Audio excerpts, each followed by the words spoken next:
At some point, you'll decide that you've got enough for your bag and you want to finish it up. So I thought we'd talk about a couple of different ways we can finish the bag. So I'm going to show you a project that I did. It's actually my very first Nalbinding project, and it is a cinch-topped project bag. I really enjoyed doing this one. Actually, I hand spun it myself from some Malabrigio roving, gorgeous colors that they have, by the way. And so essentially what goes on with this is in the very final row, we're going to make some holes in it. And holes like this are really, really easy to do. Um, Essentially what you're doing is you're just making chain stitches up here, very much as if you were crocheting, say, chain stitches, and you're just not going to pick up the stitches as you normally would. So you would just, if you want to change chain 2 up here, then you would skip 2 stitches here and then return to picking up the stitches as you did as you were going all the way through it.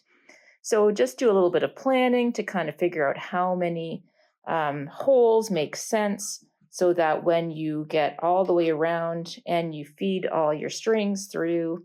I just did a bit of a braid for mine, but I just made sure I counted so that when it was all done, the 2 ends came up on the same side of the bag.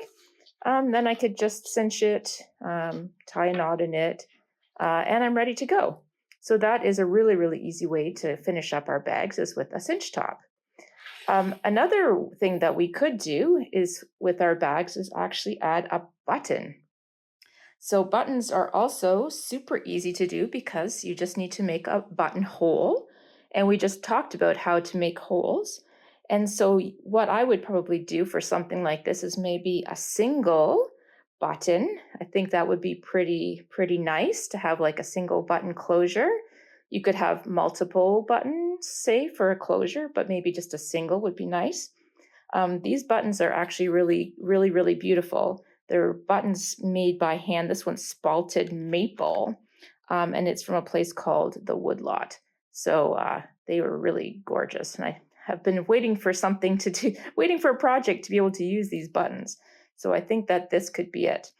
Really what you would want to do for like a single button enclosure is just measure to the center of your bag, and you'll want to put a stitch marker where that center point is.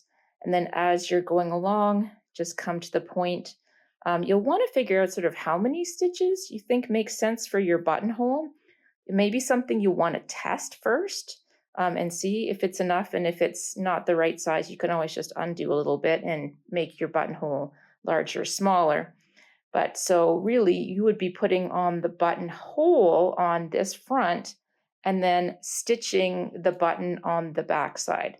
So probably in this row, you'd make the hole. As you continue around, you just do a regular normal row. And then makes a lot of sense to finish on an edge. So probably like finishing up here.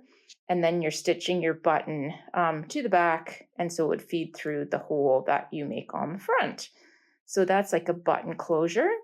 Another thing that we could do also is put on a strap.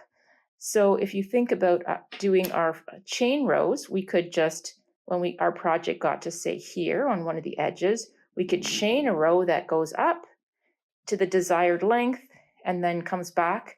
And if you just want a single chain row, that could be fine. But maybe for a thicker strap, you could pick up some stitches here and then pick up the stitches of your first chain row strap until you come over to the edge again. So there's some different ideas for closures and a strap. So that could actually get your project all finished. So I'm hoping to see some people's projects in the end. That would be really, really neat. Thanks for watching these videos and learning how to now bind a bag.